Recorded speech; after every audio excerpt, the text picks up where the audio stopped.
Welcome to the Serendipitous Rebel Podcast. I'm Wendy. And I'm Crystal. This podcast is for the adventure-loving, purpose-driven, action-minded, authentic, and rebellious entrepreneurs. Just like us. And just like you, we are trying to figure shit out. So join us as we talk about business and life and everything in between.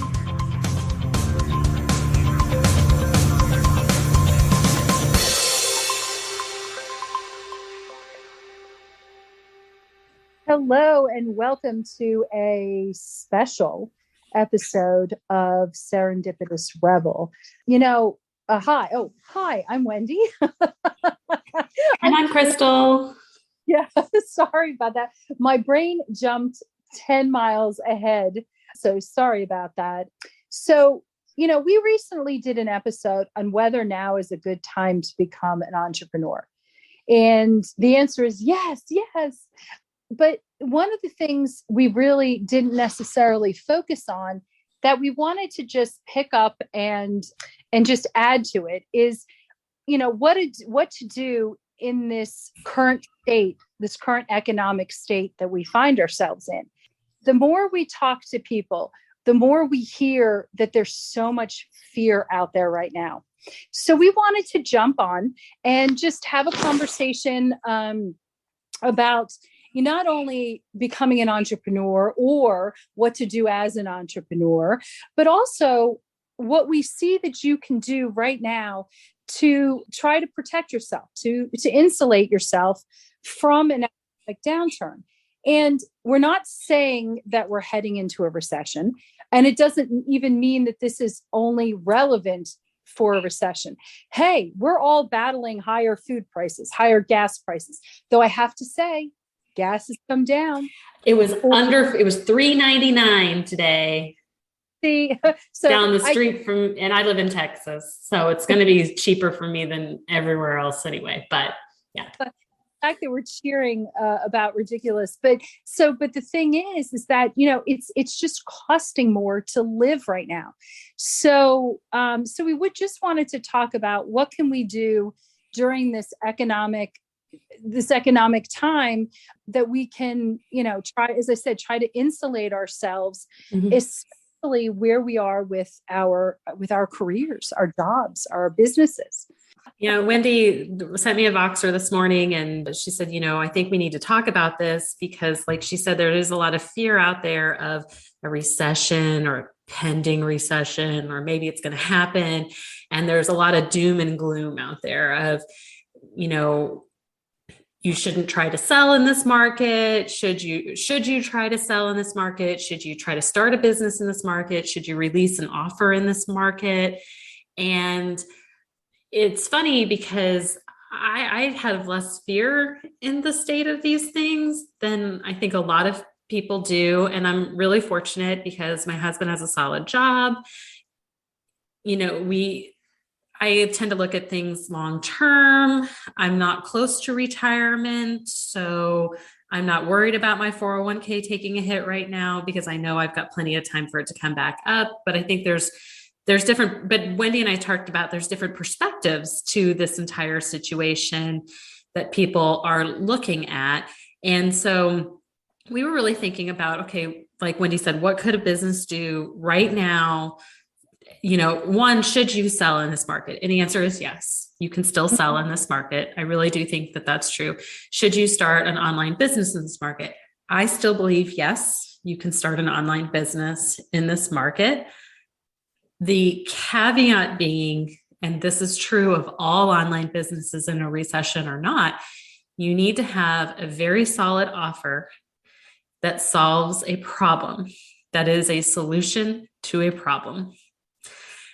And that's really cuts to the core of what you need to do as any kind of business to survive any kind of economic downturn. And so when I think through that, I tend to think about, and that's what Wendy and I are in the business of doing, right? Like we help entrepreneurs be very laser focused with their offering, with their business and things like that. So I tend to think things very like laser focused in that way. But I can understand how some people who maybe are feeling a little bit more ethereal or a little bit less drilled down might be feeling like they're on shaky ground. And I guess my warning would be to not let the external noise and environment take you off of your focus and off of your mission and your goals for your business. Does that make sense? No, actually, that really very much makes sense. The ability to have to be able to solve someone's problem, and that includes really any job. Even, we speak to a lot of travel advisors. Mm-hmm. Even advisors, it's not just and especially when there's an economic downturn, especially when the economy is tough. Travel.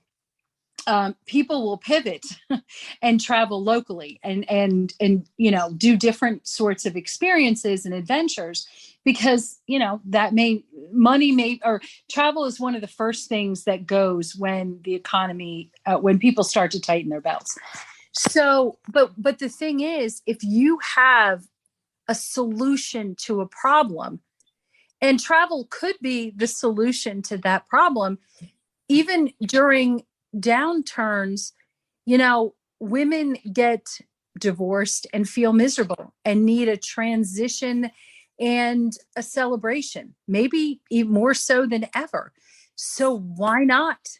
Maybe it's not a 10-day trip. Maybe it turns into a 5-day experience, Mm-hmm. but nonetheless, it's a solution to a problem. Couples continue to need space or continue to need, especially when things are tough, they need alone time. Mm-hmm. They need a solution to a problem. Families need solutions to problems. Friends, we could run the gamut of talking about what the options would be. But so as long as the focus is more solution based, I agree with you. I totally agree with you. That is, well, but I think that's the answer, regardless of whether there's right, or not. Right. I mean, and that's the basis of like what we coach, right? When we work with entrepreneurs and what we coach, we really are drilling into what's the problem and what's the solution, because it tends to get missed. Yeah. Now, so one of the other things we had talked about is, what can you do in this time to prepare yourself? And I know, Wendy, you had prepared you had done some research and dug around and really thought this through.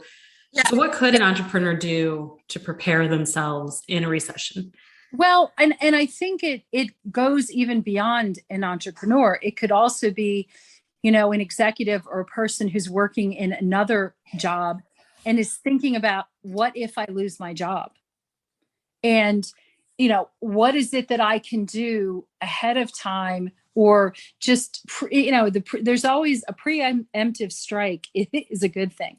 And so I would say this to everyone, and I will say that these are the things that I did at the beginning of the pandemic. So I can say that, that they work.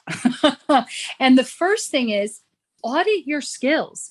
Take a good look at both what your hard skills and soft skills are. And I can go through that in a moment. And also see how that really matches up. Take the moment to think about, what am I passionate about? What are my, what lights my fire? What really would get me up in the morning? We talk a lot about purpose, but taking a moment and really thinking about this, and then looking at your skills. I'll mention some skills that are really right now, the hot skills. So it's also making sure that you're staying up to date in your skill sets. Mm-hmm. So for me, I had been talking about coaching specific programs for a long time, for a couple of years. And I just said, now is the time. Now is the time to really hone in on those skills. And so I went through a certification. Also, I pursued other areas of interest to me that really help, again, my skill set. Another thing is make sure that your digital presence is fresh and new, and especially LinkedIn. Especially LinkedIn. It is such a wonderful platform for getting yourself out there, and hey, we're both on LinkedIn. Feel free to, what is it? Following? Yeah. Connect with us, send us a connection, follow us. The link's in the show notes. I'll make sure that the links are in the show notes. What is so fabulous about that is you're not only, it's not only you see who you're immediately connected to, you see others and wonderful opportunities to start conversations. And the same goes with that is really try to network with whoever the thought leaders are in your industry. And, and again, LinkedIn is a wonderful resource for conversation and communicating, not to mention whether it's any of the other platforms as well. So, and, I get a lot of requests. I'm part of a military community where we, people serve as mentors. So I do a ton of informational interviews. And again, through a platform like LinkedIn, if there's someone who you'd like to speak with, send them a note. And see if there's a chance that, you can connect with them. And I think that people overall really want to help other people and want to build, it not only makes you feel good, but if you have knowledge or information or any of that, you like to spread it around. Okay. So those are the things. Now, it's interesting when we talk about what are soft skills and hard skills. So hard skills, I think, are much easier. And these are the types of skills that can actually translate pretty well into even a side hustle, or actually into a business. So, for example, time, that's a hard skill. There are courses that you can take, certifications you can receive that, to learn how to not only have time management, but also be able to teach it to others. Project management is another one. If you're a corporate person and you are responsible for managing projects, that translates, even if you don't have certification, which there is one, a PMP, that translates really well into, that is a hard skill. That is a hard skill. And people, especially entrepreneurs, hire, whether they call them project managers or business managers, OBMs, or whatever it is, they hire people, other entrepreneurs in some cases, to help them with this particular skill. Because really, project management is huge. Another is IT automation.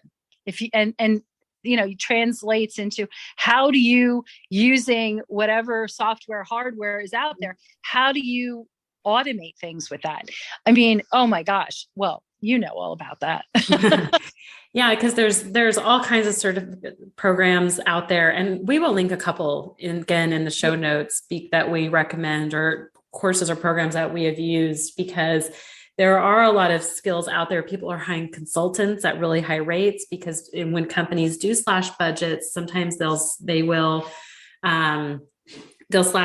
their main marketing manager budget. So they're hiring what they're calling fractional marketers now, which is just it's basically a fancy name for a consultant. And same thing for tech consultants, business consultants, all kinds of things. And so I love what Wendy said about writing down what are some of the skills that you have, and then where can you beef some of these things up, and what can you do to add to it so that you can rise above the noise as you're applying for these things externally.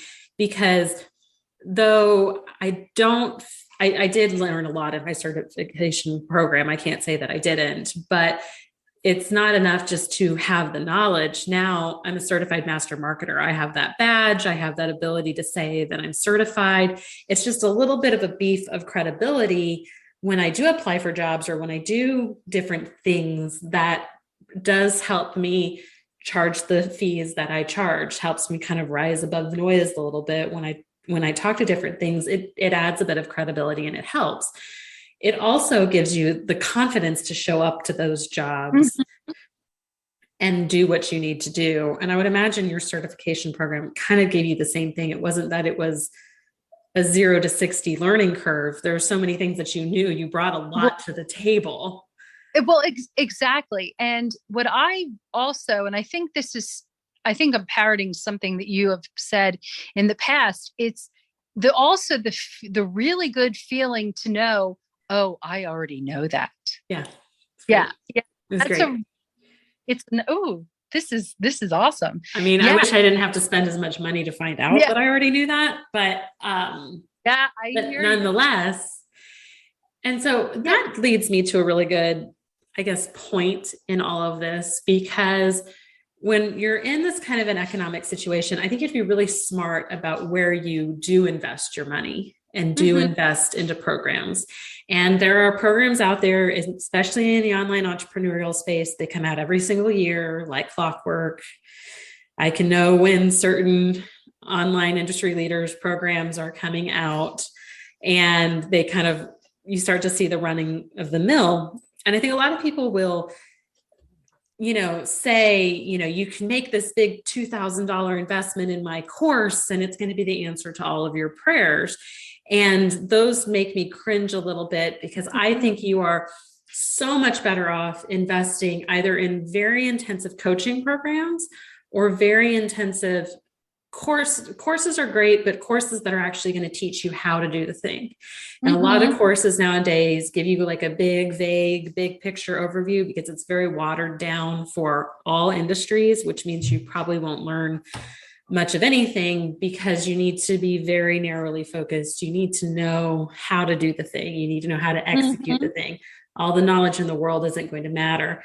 So if you are going to invest in something and continue in education to beef up those skills, make sure it's a program. And again, we're going to link out to some of our favorite, more credible sources, that it's going to give you a certificate. It's going to give you actual skills, something that you're going to walk away with, that you're going to be able to apply right away in the real world, not a program that's going to leave you with more questions than answers, and more like, I've got this really great idea, but I don't know how to execute it. So I would say be wary of that. And then just be really intentional about how you're going to spend your money and how you're going to do things. I think it's a really great opportunity for a lot of entrepreneurs to simplify what they're doing in the world, because I think when money is flowing, we tend to sign up for all the things, and then we're on these auto pay churns that aren't really yielding any results. And I'm like raising my hand because I totally just cleaned up a bunch of those dumb things recently as we were auditing our expenses. So I was like, oh, why do we have that? I don't even use that anymore. So now is a great time to take a look at those things. And it's an opportunity to simplify what you're doing on the back end as well, because I think we tend to overcomplicate the system a little bit.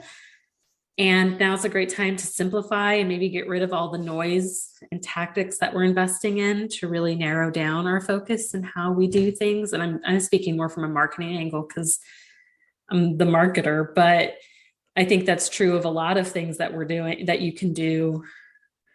In fact, our bookkeeper actually just told us, why are you paying this much money for QuickBooks when I've got this other great program? It's more complicated than what you actually need. And this other program is free and does everything that you need because you guys have a very simple business model. And I was like, oh, well, yeah, that's great. Let's do that. I totally agree. And I didn't raise my hand, but I laughed when you talked about all the auto pay things. It's just crazy. And Yeah. And I think that the one thing that it's to really try to keep, this is so hard because the trigger when you're fearful is to usually, oh my God, please don't let anything happen. Please, please. And it becomes sometimes a little irrational is a word that comes to mind, that it's like you almost curl up in cocoon, which is not what you need to do at these moments. And it's really, it's keeping a growth mindset, which I know is not easy. And it's not only doing that, it's actually translating that into action. And it's hard. There's no question. It's hard. And I was thinking, I have a really good exercise about, and what this really is leaving your comfort zone. And I have a really good exercise that was in my Savor Guide, which I will pop up into the Rebel on the Go Facebook group for anyone who is interested. But really, it's how do you get from being afraid and transitioning that, it's fear, it's the comfort, and how do you then get into a growth mindset at a time when it can be challenging. But I think it is really a good time.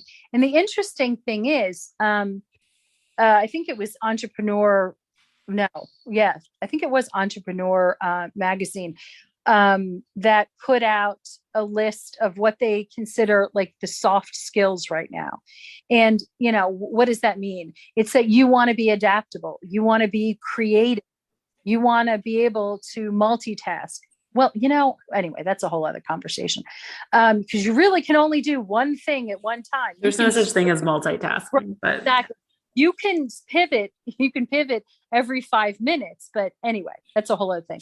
But critical thinking, leadership, collaboration, attention to detail, all of these are imperatives, whether you're an entrepreneur or really for any job that you do. But it's really hard when you're in the fight or flight mode, when you're in that fear zone, to actually be able to activate these soft skills that you need at the time. So yeah, it's kind of like, it's okay. It can be a rock and a hard place, but we're saying that you can be in a growth mindset in this current environment, and you can build a career, a business, build yourself as an entrepreneur during these times. It's just really focusing on, for yourself, being open and also providing solutions for really, if you work for a company, you actually have to provide solutions either for the customers or for the management. Yeah. So, yeah. Yeah. So it's just about having those solid foundations in your business. It's a great opportunity for you to audit your business, take a look about where you can trim and where you can cut. But I would be very leery when people say, "Oh, now is the time to take the gas off take your foot off the gas and ease up and slow down and don't sell." I see a lot of that on TikTok and on social media right now.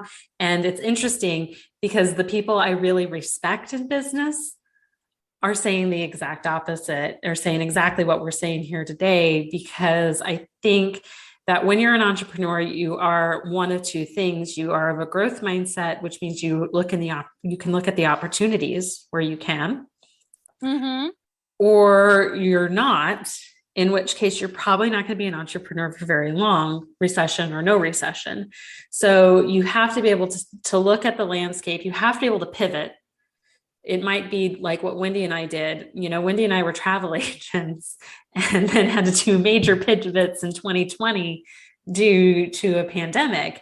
And it's our ability to, one, let go of this identity around our job or around our title and take a look again. That's exactly what we did.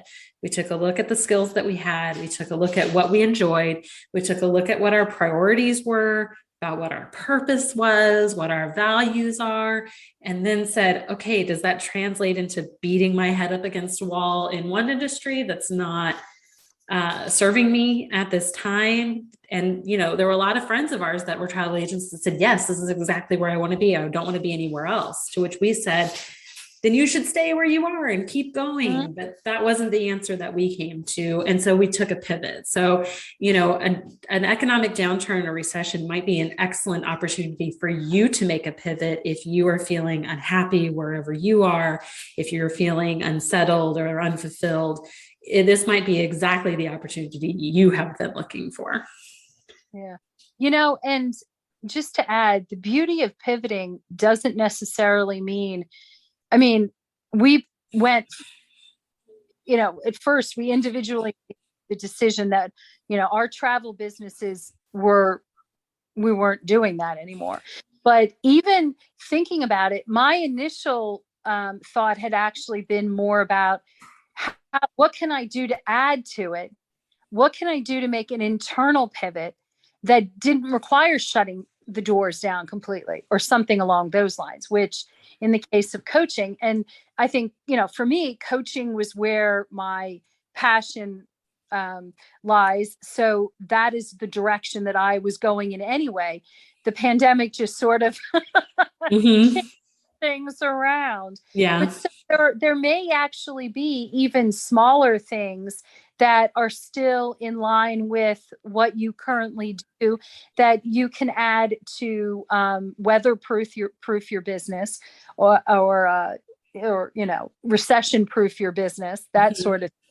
So pivots can come in all sorts of shapes and sizes, and it could be something that can be changed in a short period of time and doesn't require a lot of months of introspection. It really depends on what you're looking for. But I just wanted to add that little piece. Sorry. No, that's a perfect piece. And I actually think it's a perfect place to end it, because I don't know if I could say or add anything that's more brilliant than that in this moment. It's so funny. I think this is like the end of the week or the beginning of the week when this actually goes live. But so anyway, maybe it's time to go grab a virtual margarita or something. Or a real one. I think it's time for a real one. It's been a week, y'all. It's been a week. Yeah. Yes. Well, on that note, thank you all for joining us. And again, we'd love to continue the conversation in Rebel on the Go, and we'll drop the link. I keep thinking below. I believe it's below or to the right or to the left, maybe. However your podcast player is set up, but the link will be in the show notes, as well as we will link out to some of our favorite certification programs and some of our favorite, course areas, things like that, where you can really beef up some of these skills that we were talking about. And we'll be back to our regular scheduled programming on Mondays. Until then, guys, have a great day. Bye.